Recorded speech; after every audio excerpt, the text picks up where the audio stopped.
Return to their seats.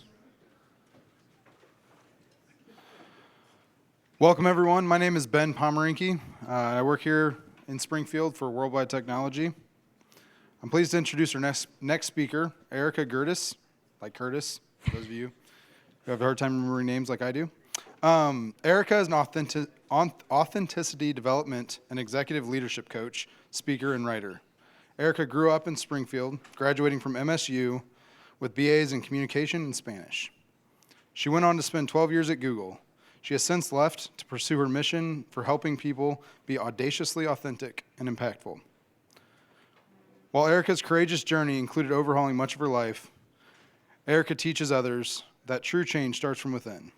She is deeply fulfilled by helping others embrace their authenticity so that they can make their unique impact on the world. So we chose to sponsor this talk because, like Erika, we at Worldwide Technology recognize the importance of the human side of developing technology solutions. Full disclosure, I just met Erika this morning, so I've never heard her talk, but the topic resonates with our organization, and I look forward to hearing from her. So please help me in welcoming Erika. Thank you so much. Thank you. Hello, and thank you all very much. And I'm delighted to be here with you in my hometown, in fact. And so just to give you a little bit about me, long before I started learning the ways of the world from Google, I actually learned the ways of the world right here in Springfield. I went to Hickory Hills, Glendale High. I tried to leave for a while, but that didn't stick, so I came back and I went to SMSU, although it is now called MSU, so my degree is defunct, but that's fine. It still got me into Google. And I also learned that the best food in the world is right here in Springfield, in the form of Springfield-style cashew chicken, Pasta Express toasted ravioli, which I had yesterday, and anything Andes, so that's just amazing. You all are incredibly lucky that you've got those things here. I hope you take advantage of them regularly. And I also learned the most important lesson, that home really is where the heart is, that no matter where I live in the world or how long I've been away, Springfield is and always will be my home. And in addition to being from Springfield and considering it my home no matter where I live, I also did work at Google for 12 years. I started in 2006 and left last year in 2019. My first job at Google was approving the ads that you saw on google.com manually after I had a graduate degree. Was really, really good use of all of those dollars. But so that was my first job. My last job was actually overseeing one of Google's largest global partnerships. So I oversaw the strategic business development and all of the partnership that Google did with one of their largest partners. The thing that I do now, though, the reason that I left is because my mission is to help people live into their full range, is to help people see just how magnificent they truly are. Because I truly believe and I know that when we can embrace our authenticity, we can maximize our impact and change not just our lives, but change the world. So that is what I do now as an entrepreneur and as a speaker, coach, and writer. But no matter all of those jobs, the job that I consider most important is that I am a mom to 2 little girls. And I do it as a single mom. And I did leave Google as a single mom with 2 little girls and no financial support. I left my dream job to go after my dream career. And so that's what I'm here to talk to you all today about. So when I left Google in 2019, I said I was graduating. And the reason is because I loved it. I was there for 12 years, so that's the same amount of time that people go through K through 12, and I felt like I wasn't leaving a place that I didn't love. I absolutely loved Google. I was leaving because I wanted to take everything I learned from my experience at Google and share it in the world to make a bigger impact and see how I could use my mission to help change the world. So today, I'm going to be sharing 5 of Google's key principles which enable them to have some of their greatest success, and how you can apply those in your own lives, in your own work, and in your own world in order to change not just your world, but to make an impact in the world. So I'm excited to get started. And I figured the place to start is at the beginning. So I graduated, as I said, in 2002 from MSU, SMSU. And before I graduated, I remember sitting in my little house over on campus and thinking, what in the world did I want to do when I grew up? I should know this. I'm 22 years old. Didn't really realize it was actually going to take me much longer time to figure out what I really wanted to do with myself. But I remember dreaming about doing something big, but having no idea what that was. So I just kind of kept going to school because that's what I was good at, and that's what I knew. So I went on to Milwaukee, where I got a graduate degree. And as I was working in my first job after my graduate degree in an aerospace firm of all places, my boyfriend had just moved in with me in January 2006, and he got a phone call that he was being offered a job in California, in the Bay Area. And of course, because I was young and in love, I was going to quit my job and sell my house and move with him to California, where all dreams come true. So I started researching where I might work. Very quickly, I realized that California and the Bay Area was close to this amazing little company called Google. And Google was pretty young at the time. I mean, it was just 2006. So, it was basically a burgeoning search engine. But I had fallen in love with Google right here in Springfield as I was researching for my college papers and things like that, and then certainly in my master's program. So because I had fallen in love with it, and because it was so much better than Ask Jeeves and Dogpile, I knew that's where I wanted to work. So I remember specifically sitting in my desk, my IKEA desk in Milwaukee at my house, obsessively looking at the Google website, looking at all the colorful balls and the bright spaces and these young employees that looked like they truly loved their jobs and where they worked. In an aerospace firm, it wasn't that at all. So I thought, oh my gosh, maybe this really is where magical dreams come true. And I absolutely was obsessed. But I also read that they got 1,000 resumes a day at the time. And there was no way that my resume was going to get seen. Even though I had a 4.0 in my master's degree, even though I had done everything to excel in my school, it wasn't from an Ivy League. I had never taken an advertising course or an engineering course or, quite frankly, even a business course. So there was no way I was getting a job there. When I moved to California a few months later, I made it my job to find a job. I applied every single place I could, except Google. I never even applied because I knew I wasn't going to get there. My limited mindset kept me from applying to what I truly wanted because I couldn't see that it was possible. So instead, I just applied everywhere I thought I could get a job, and I never even got a single callback to one of them. 4 months into not having a job and starting to feel super desperate, and I mean, my savings was running out, my patience was totally gone at this point. My boyfriend was questionably going to break up with me because he was so concerned with how annoying I was becoming. I started applying to anonymous Craigslist ads. At the time, Craigslist wasn't nearly as suspicious as it is now, especially anonymously. I don't recommend this now, so please don't use this. At the time, it was really suspicious, even if it wasn't dangerous. And it was for an anonymous internet powerhouse. And it was for digital advertising. Because I had never taken anything in any of those spaces, I had no idea what digital advertising was. An internet powerhouse could have been 3 people in a garage for all I knew, because I was living in the Bay Area. But I was desperate, so I applied. A few days later, a recruiter called me, and it was not even joking, like one of my first callbacks. And I remember when she said, "This job is for Google." And I thought, Google? Like, did you say Google, Google? And she said, yes. And I said, so like contractor? Like I'd be working with Google or for Google? She's like, no, you would be a Google employee. I couldn't believe it. So I went through the whole interview process, and it wasn't nearly as hard as everybody says it is, although it was certainly taxing. And the day that she called me to offer me the job, I was driving down the street, and I was so excited that I couldn't see straight. Not only was Google offering me a job, they offered me a job that was higher than the one I applied for. So even though I had limited myself and my possibilities from even getting in, clearly fate had other plans for me. In September 2006, I started at Google, and it was probably one of the proudest days of my life.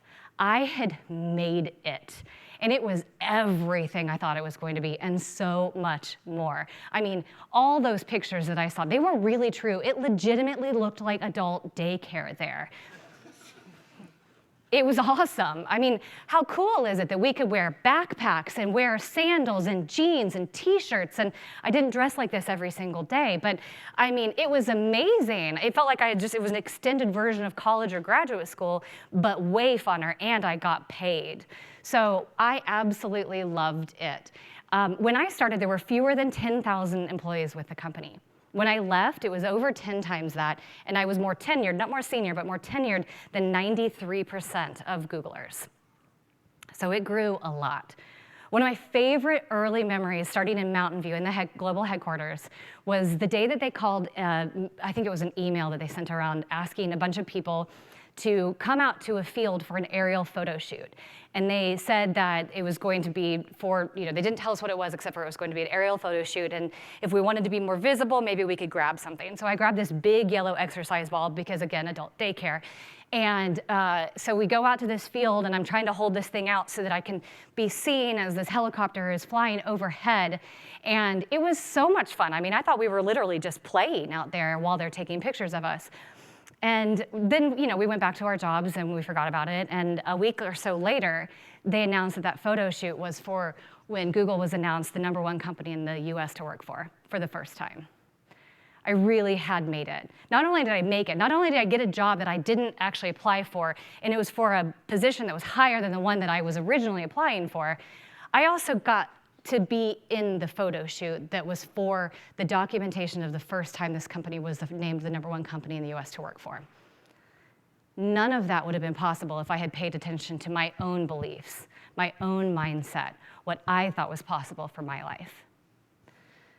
So even though I had made it, my limited mindset kept following me. No matter the fact that I was there, I still felt like an imposter. I still felt like somebody was going to tap me on the shoulder and ask me to leave, tell me that they had made a mistake and it was my time to go. So it always felt like I was trying to prove myself, prove that I deserved to be there because I hadn't gone to an Ivy League, because I hadn't gotten the degrees in advertising or in digital marketing or whatever else. And so I always felt like I was making up for things that I thought I lacked.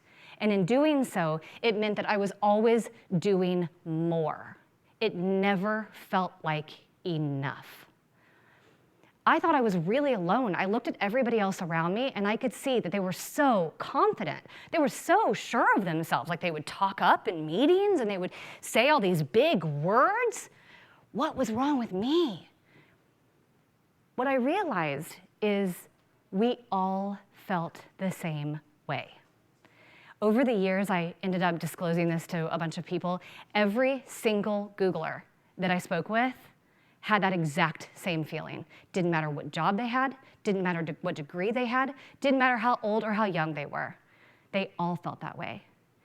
And what I know to be true is this is not exclusive to Google. We all experience this. We are all constantly looking at ourselves and seeing how we measure up compared to everybody else and thinking that we're falling short, thinking that we are an imposter, that we don't deserve to be there, that we need to do more in order to be enough, that who we are by ourselves, innate with our traits and our gifts, isn't enough, so we better prove that we deserve to be there by doing more. It also keeps us held back. It keeps us from it keeps us in a limited range, from living in full range, because we stick with the things we know we're good at. We play it safe. We hold on to control. We micromanage because we need to prove that we deserve to be there, even if we're managers, even if we're leaders. And all of that is is diluting our impact, is withholding our power. So when we can undo the power of that stuff that is holding us back, we can truly tap into and unleash our authentic power and amplify our impact. So speaking of powerful numbers, let's take a little pop quiz. Anybody know what this number is? Sorry? A Google. He's exactly right. That's very impressive. So if you've ever wondered where Google, the name came from, this is a Google. And so our co-founders are actually really bad at spelling. So they're really smart and really good at a lot of things. Spelling is not on the top of that list. So when they were trying to figure out what they wanted to call the name of the company, they realized that this number, which is spelled Googol, it's a really big number. And so the idea was that we're developing a search engine that can sift through and make sense of huge quantities of information, a Google of information. And so that's where this comes from, but they misspelled it when they went into try to claim a URL, and so that's how Google got its name. They also spelled mama wrong, and they spelled it M-O-M-A, so everything internally is MoMA instead of mama. Anyway, so again, good at some things, not spelling. Larry, one of our co-founders, stood on his stage a number of years ago at a sales conference, and he's amazing. I mean, a total genius, of course. And he was telling us about what he thought the future of search was. And he was so inspired about the idea that predictive search would get so good that we would return. By the way, I still say we because I consider myself graduated. So if you notice I say we, it's not because I still work there. It's because it's always going to be my alma mater. That we will only return one search result because it's the best #1 only search result that is necessary to answer your question. We're actually getting pretty close now. At the time, we thought that was just ridiculous. And so I would never have thought that could be possible. It seemed super creepy. But at this point, that's pretty much what Alexa and Google Home and Assistant are doing, right? So you think this number is impressive. Anybody know what this number is? And it's not how much information we're sifting through now. These are a really talkative bunch.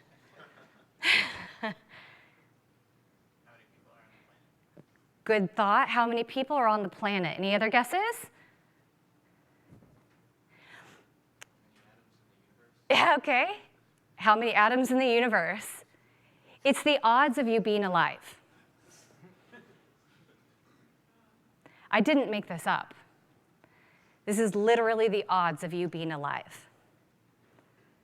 Dr. Ali Benazar calculated this based on all of the things that had to come together throughout history for you to be on this planet right now, for your ancestors to live to reproductive age, for grains to grow in order to maintain the productivity of the human race. All of the things that had to come together for you to be here.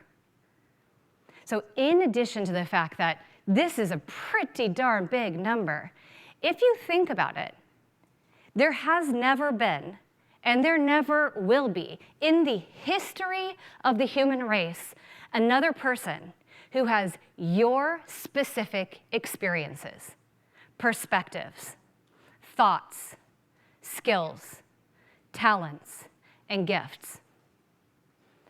Not in history.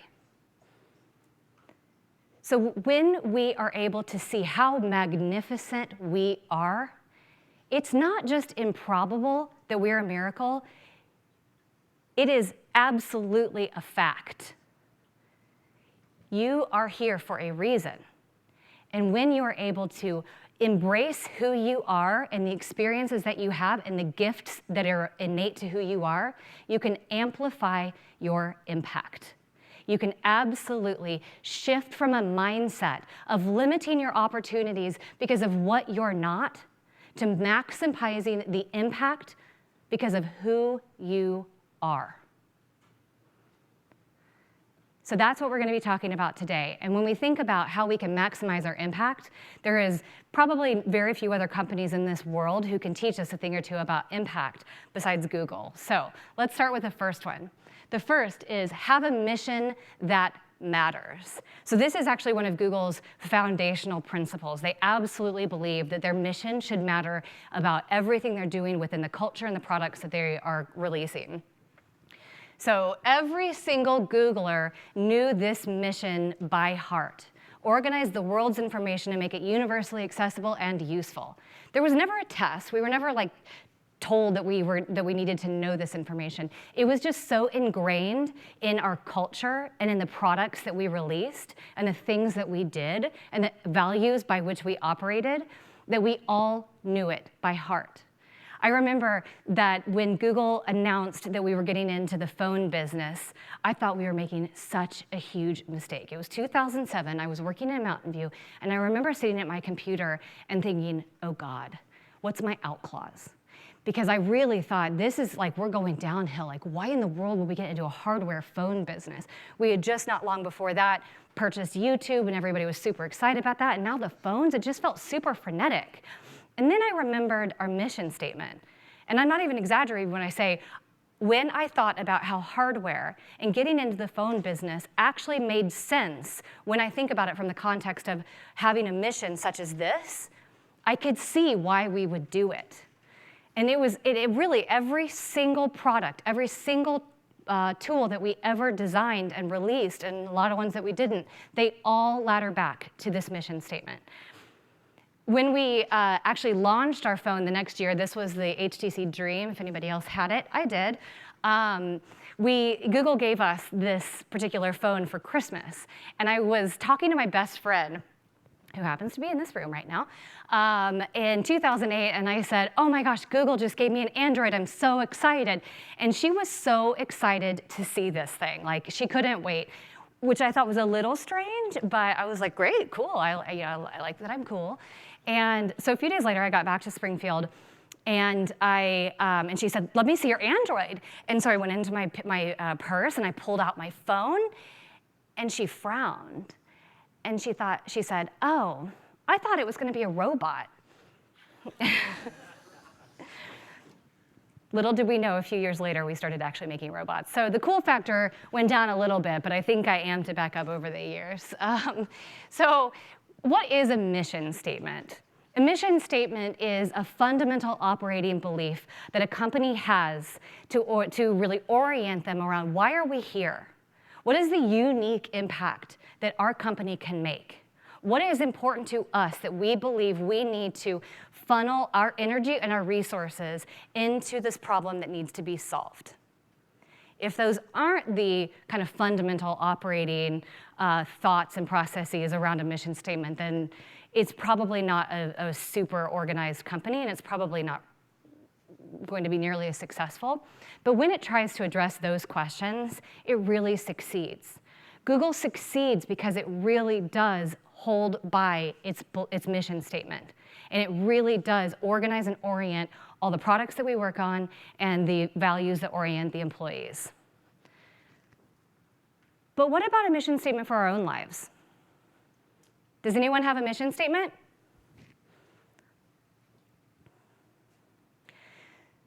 So in terms of how we apply this to our own lives, I encourage each one of you to think about not just having a mission statement for your company, but for your life. For most of my life, I did not have a mission statement. I was absolutely following the path that was in front of me. I was following where I thought I could make money, where I thought I could have the biggest success. And when we follow a mission, when we identify those things that are most important to us based on our values and the beliefs that we hold deep within us, and we orient our actions around those things, we really create a larger impact in the world, and certainly within our lives. So as you think about what your mission statement is, I really encourage you to think about what is truly important to you. If you've never done any values work, some of you may have done it in your organizations, I highly encourage that you do it in your own personal life. And by the way, you don't have different values at home versus work. You take yourself wherever you go. And if you haven't done values work, please do that, because your values are the things that are innate, they're your innate beliefs that are incredibly important to you. So you want to think about what your values and beliefs are, and what are you here to do? What is the legacy that you want to leave behind, the impact that you want to make in this world? If you think about it, businesses, that's what they're doing, right? They're saying, we are here to make a mark. If you think back to the odds of you being here, you are here to make a mark. And there is a mark that you uniquely can make. So think about what that is, because what it will do is really orient you and the activities that you spend your life energy on so that you can maximize your impact. Because when you're following a mission, you become much more aligned to what's truly important in your life and in your world. So finally, the other piece of this is, and this is super important, how does this guide and compel you? Mission statements should call us forth. Think back to Google's mission statement. The mission statement was to organize the world's information and make it universally accessible and useful. You don't rest on your laurels when the goal is organizing the world's information and making it useful. There's a lot of not useful information out there. So we need to each have a mission statement that evokes us into action, and particularly into audacious action, something that is bigger than us that makes us need to move forward. All right, number 2, 10x, not 10%. So I hate to pick favorites, but I'm gonna be honest, this one's probably one of my favorites. Most of you have probably heard of the company Google X, or it's now called X. There have been a number of projects that have come out of X that are very, very popular, which we'll be talking about. So Google X, the reason it's called X is because their goal is 10x improvement. They want to make exponential improvement in the world rather than 10% or incremental improvement. They call it moonshots because they want to shoot for the moon. And so they work on very big, very audacious projects. And what I love about it that I think is so important, and I know that you cannot read this, so I'm just gonna read it to you. It says, aim for 10x, not 10%. Pushing for radical change forces us to free ourselves from existing assumptions and start over, helping us to get to an answer that's practically unrecognizable from the status quo. So 10x thinking means that we are big and audacious, we are innovative, and we are creative. It requires us to push the boundaries of what we believe is possible and really embody anything is possible thinking. What's really interesting about 10x thinking, which is what all of the Moonshots projects work on, is that it requires looking at both the problem and the solution differently. It's looking at what is the core problem that we have and truly making sure that we understand the problem, and then trying to create a solution, whether it exists or not. And in most of the cases, it doesn't exist. But if we think about what we're doing in business most of the time, how many of you are 100% confident that the problems you're working on are truly the real problems? Yeah. Most of us are working on problems that we think are right, but we're really, really not sure. So this one, I think, is a really interesting one. You've heard of Waymo, the self-driving cars, probably, many of you, even if you haven't seen them, they're very cool. So this is one of Google's first X projects, and I may actually have been the first. And the reason that it got started is because they started looking around at what were some of the world's biggest challenges that they could address. And what they saw was that there were a lot of people dying in traffic accidents. In particular, there were, I think even this last year, or a couple of years ago, something like 2.4 million deaths from vehicle accidents, crashes. And while other companies were thinking about or trying to solve for the road conditions or vehicle safety, when they really looked at the problem, the issue was that 94% of crashes involve human choice or error. It wasn't about the roads. It wasn't about the vehicles. It was about the driver. So until we address the real problem, we're not actually going to be able to 10x a solution. So that's how Google self-driving cars was invented, because what they had to do was turn the problem on its head, take out the driver.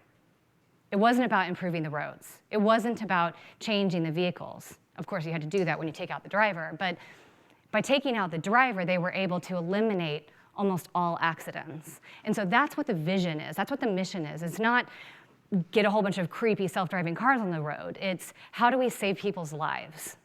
And so when they looked at the problem and they realized that what they had to do was take the driver out, they developed a whole lot of new technology that didn't exist before that and applied it in a completely new way to address the real problem and 10x the solution, thereby actually changing the world and certainly making a lot of people's lives a lot safer and longer. So if we think about it, most of us are doing the opposite in our own lives. We're planning and then dreaming. We're looking at our lives and our improvements in 10% versus 10x, whether it's our jobs or our houses or our relationships or where we live, all of those things. We're looking at the incremental improvements we can make rather than the exponential improvements. And the other thing that we're doing is we are so often solving the wrong problem. People come to me now as a coach all the time, and they will say something like, I'm really bored in my job. And as we start getting into conversation, they'll realize they're super unhappy in their marriage. So where we think we're looking at a job situation, it's actually a completely different place in our lives. So we're looking at the wrong problems, and we're solving for them incrementally. And that is absolutely what's going to keep us from living much bigger lives and certainly in full range. So back to my accidental story of my accidental job at Google, I absolutely was planning and then dreaming. I was only applying to things that I thought I could get, which I didn't get any of them. Thankfully, because fate had different plans in place, I really was able to change the trajectory of my life. But we can all do this. But when we look around for proof that new things are possible, they become possible. So I invite us all to take a page out of Google's book and truly shift our mindsets from a place of plan and then dream to dream and then plan. You have dreams inside of you, big, audacious dreams that you may even be scared to think about or take out of the back closet of the back of your mind right now. But I encourage you to take them out. Think of them. Let them grow bigger. Let them bloom. Because it is when we do that that we can 10x our dreams and then 10x our lives. So when we think about what it is we really want, because most of us are not thinking about what we want. Most of us are thinking about what we don't want. We don't want to be poor. We don't want to be miserable. We don't want a job where we're sitting in front of a computer all day or in front of people all day or you're standing in front of people or whatever it is. But we're not really thinking about what we do want. So start there. Shift your mindset to what do I really want? And then really think about anything is possible. Encourage that big, creative 10x thinking within yourself, whether it is in your job or the rest of your life, because again, it is possible when you start to dream it. And finally, when you dream, you will start finding evidence to support it. And I'll give you one piece of neuroscience here. This is a little bonus for you. We have a bias in our heads called the confirmation bias. So whatever your beliefs are, your brain will find evidence to support it, to confirm that belief. So when you shift your belief from a belief that nothing is possible to anything is possible, you will find evidence to confirm it. So the more that you focus on shifting your beliefs, the faster you'll find evidence to support that new belief. So next, it's best to do one thing really, really well. So Google has 7 products that it does really well. These each, all 7 of these, have over 1 billion users, which is pretty impressive. But if you think about it, at its core, Google is a search engine, or Google organizes Googles of information in order to give you the right information, or the right result. And when it does that, when it leans into its gifts and its strengths, it does really well. When it tries to be something that it's not, the success is not nearly as good. Does anybody remember Google Plus? No? Does that sound familiar? Ring a bell? Okay, yeah. That was Google's answer for Facebook. Didn't really work so well, even though we tried super hard to get everybody to use it. But it didn't work. And so the same thing happens in our lives, though. Most of us, though, as opposed to thinking about what we're really good at and actually embracing who we are and what our gifts are, we're really trying to like make up for what we think we lack, right? Or we're trying to like be more like the person next to us because we think, well, they're smarter than us, or faster, or stronger, or whatever it might be. They have more degrees. So it's not only do things that you're good at. That is not the message here. The message is, you will always be better at being you than you will ever be at being somebody else. Always. Because again, who you are is really amazing. It is literally a miracle that you are here. So when we shift into this place of believing that we are as amazing as we actually are, there's a lot of amazing things that we can start to do. Deep down, I think that many of us see that the traits that are innate to us, we see them maybe as bonuses at best, but typically we see them as liabilities. Those things that are core to us, we usually think that we need to kind of like make up for them, kind of hide them. They're liabilities in the workplace, certainly. I'll give you a personal example. I'm actually a really emotional person. I'm sure you're surprised by that. And I thought it was a total liability. Like, I cry a lot, like in Kodak advertisements and whatever, it doesn't matter. My kids make fun of me all the time. But I thought that I couldn't show any emotion in the workplace because that's not where emotion exists. You don't certainly not cry, but like you don't even show emotion in the workplace.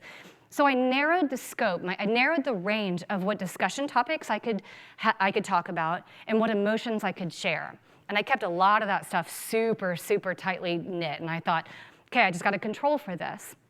And then a few years, well, I guess 6 years ago or so, I got divorced, or started going through a divorce. I had 2 little babies at home, and quite frankly, I was exhausted. There was no way that I could keep up that facade anymore and like control for my liabilities, because I had a lot of stuff going on. And so I started carefully sharing with people what was happening to me, letting my guard down, stop trying to compartmentalize myself so much. And I will tell you that where I thought that was liability, it became one of my greatest strengths. It literally made all the difference in the world. I became one of the best performing salespeople at Google globally. I had badges at multiple companies' headquarters. I was literally an extension of teams and going to their offsites, their internal events, presenting at their internal meetings, all because I was connecting with people emotionally. I actually started being more of a human being with these people instead of trying to make up for this thing that I thought was a liability. I started seeing it as the strength that it was and the gift that it was instead of the liability that I thought it had been. And by no means am I saying that you need to go be more emotional, but the more that you start to see that whatever you are, whatever is innate to you, is not a liability. Instead, it is actually the key and the source of your greatest gifts. Whatever your story is, whatever your experiences are, whatever your strengths and your talents and your skills are, those are the keys to your greatest gift and the biggest impact that you can make. So if you're sitting here dismissing me and thinking, well, that may be true for that person, but it's not for me, remember, every single one of us, it is impossible that we are not here for a particular reason, because the odds of us being here is already a miracle. And no other person has ever had the experiences that you've had, or the perspectives or the thoughts that you have. I absolutely believe, and it is my fundamental belief, that we are most impactful when we are most authentic, and that the world needs the unique impact that each one of us can make. The world really does need us. So this isn't just a right that we have to go discover who we are and embrace our authenticity. I believe it's our responsibility, because the world needs change, and it can come from every single one of us in this room. So as you're thinking about what I mean by this and how you can apply this to your lives, discover your gifts. Think about what comes naturally to you. These are likely things that you are already writing off as bonuses, things that people say to you, gosh, I don't know how you do that, or that just is super easy and everybody else is super amazed by it. Those are likely the source of your gifts. Or they may be your liabilities, those things that you work super, super hard to cover up for or hide. For me, it was my emotion. For somebody else, it was not graduating. It doesn't matter what it is. Whatever it is, it's likely a key component of what your gift is and what your story is and the impact that you can make. And again, when we lean into our gifts, we amplify our impact. Remember, every single one of us has weaknesses. We are human beings. There isn't a single other person that has your gifts. Not one. Never in the history of humanity. Launch and iterate. So launch and iterate is very famous at Google. It means to launch early and iterate quickly or make a lot of changes quickly based on feedback and usage and pivot quickly. So it requires a willingness to have a lot of uncertainty. It requires having a willingness for navigating ambiguity and making changes very quickly. This is something that Google's really good at. A lot of other companies, not so much. I'm sure many of you know that Gmail was in beta for 5 years. Chrome, I think, released new iterations every something like 60 days. Probably you guys know this better than I do. 6 weeks, maybe. I remember when we actually had to transition to using Gmail internally. They called it dog food. There was literally like a dog food bowl where the Gmail logo is. And none of us knew what that meant. We were like, what is dog food? And totally common now. But at the time, I remember we were in Outlook when I started in 2006. And so I remember us sitting in our cubicles and going, but so when we hit archive, where does the email go? We still don't know, actually, but it does magically come back. In my last role at Google, I oversaw the global partnership, as I mentioned, with one of our largest global partners. And we sold in a really amazing, inspiring project that we worked super hard for super long to get buy-in on. And we were very, very excited about it. We brought the client to the Mountain View headquarters, and we did a ton of working with them and super cool stuff. This is what we call the garage. It's literally a building space. It's very cool. The client loved it. They loved the design thinking. They loved our creative brainstorming process. We took them through all of it. And the project stalled in brainstorming mode because they were super uncomfortable with the idea of launching something early. They wanted to wait until it was perfect. And so Google did what Google does, and it iterated on its own team design. And so the team that I had found to work on this project got redeployed, which meant that we didn't have anybody to support this amazing project. But part of the reason was because the client wasn't willing to launch something early and iterate on it. Instead, they wanted to protect it and perfect it before launching it. And when we think about it, isn't this what most of us are doing in our own lives? I am a lifelong perfectionist. I used to wear that badge with pride. And now I see just how much it was holding me back. Because when I protect and perfect, I'm not getting any market data. I don't know if where I'm going is really working. And it means that it's never going to be perfect. So I'm just going to sit in this brainstorming and spinning mode. And most of us are doing this. So when we focus on protecting and perfecting, we will never get to where we want to go.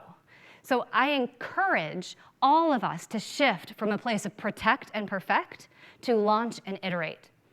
No, they say that knowledge without action is useless. I would say the same thing is true in our lives of dreams. Dreams without action are make-believe. There are things that we can be doing once we dream to then plan. Start to take action, small steps, baby steps. Gmail and Google Maps, I believe, and a few others, were actually launched in what we call 20% projects. If any of you have ever heard of those, engineers in particular, salespeople like myself, we did not get 20% projects, but the people who make the money, the engineers, they get to play 20% of the time. And so they go and they get to build on things that they want to. They get to go be creative 20% of the time.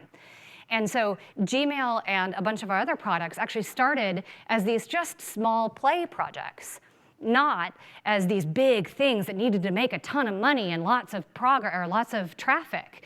So when we shift to this place of launching and iterating and taking it as approaching it like a 20% project or thinking about what market research we can get from taking these small steps, we start to actually make movement.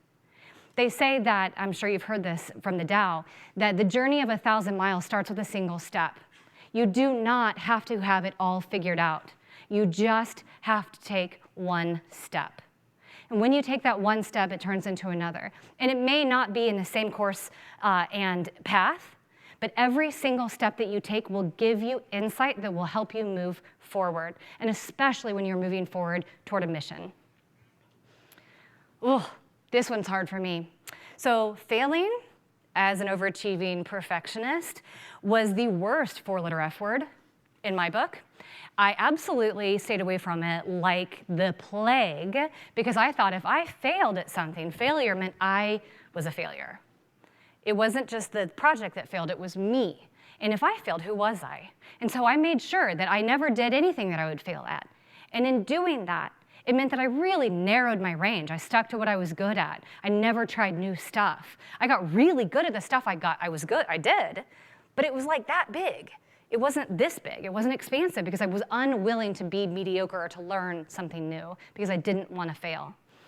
And I think there are so many of us that are like that, but the problem is that innovation, creativity, transformation, growth all come from failure. All of them.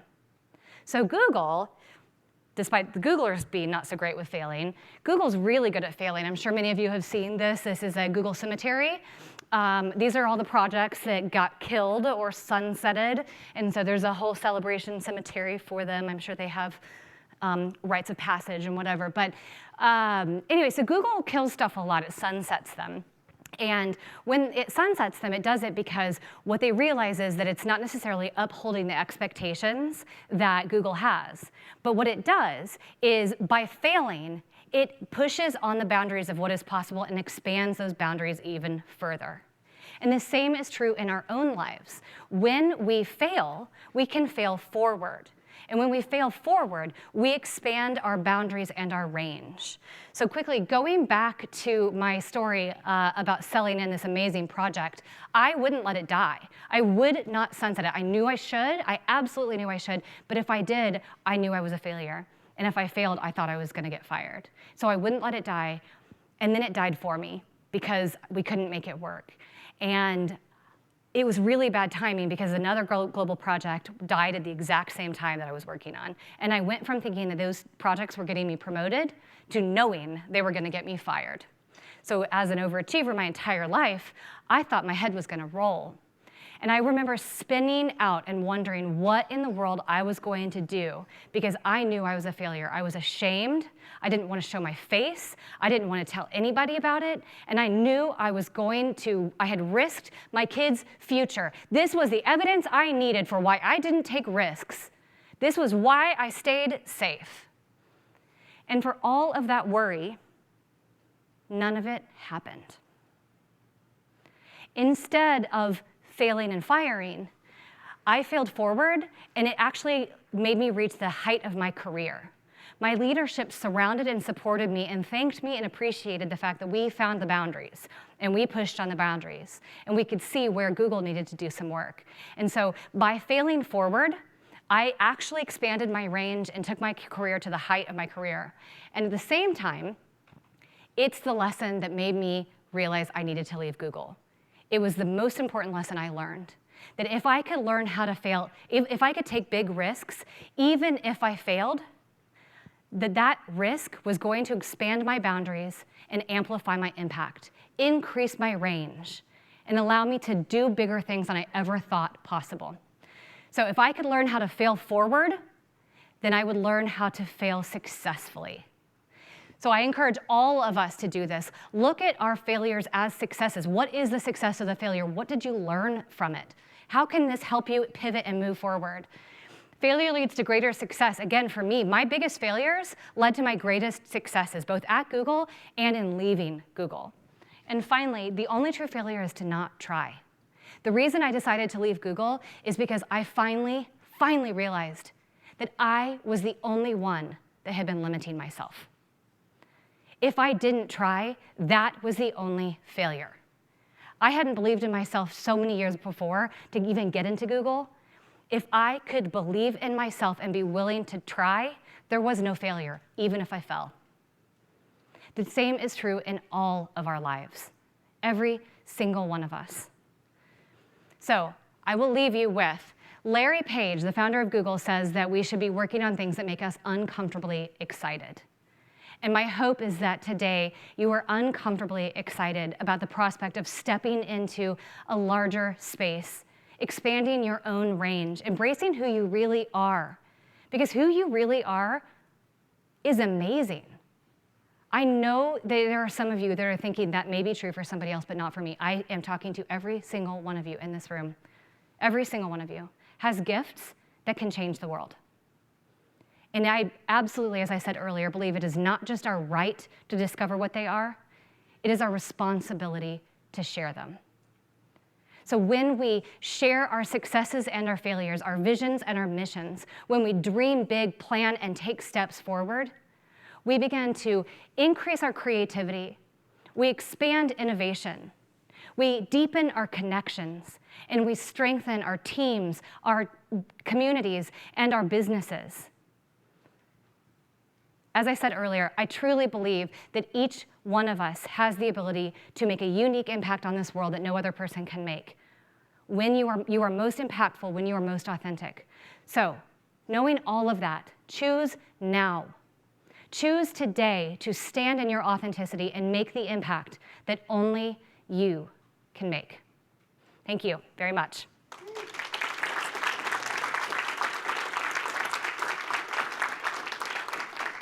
We have like 40 seconds for questions. Yes? What search engine do you use? Yahoo? I'm just kidding. I use Google everything. I love it. Like I said, I probably didn't say, I said we every single time. I legitimately still consider myself a part of the company, even from the outside. No privacy concerns. No privacy concerns. And here's the reason. So that's actually a good question. People used to ask me that all the time. Because I worked inside and I know how seriously they take the data. And they really did. They take it so seriously, the responsibility that they have of having as much data that they have and really ensuring that there are so many layers of control and security. As a salesperson, they kept us so far away from the engineers that we didn't even know who they were. Like, I'm not even kidding, because they didn't want us to be able to influence any of the organic search results or anything like that. Any other super fast questions? My personal, well, thank you for asking. I thought I had said it, but apparently not. It is to help people live into their full range and embrace their authenticity. I really, truly believe that, for most of my life, I had like such a narrow range, and I really, really believe that full range is possible for all of us, and it does amplify our impact. That's why I left as a single mom with no financial support, because I believe in this so much, I wanted to walk the talk. Any other questions? All right, thank you all. You've been fabulous. Really appreciate it.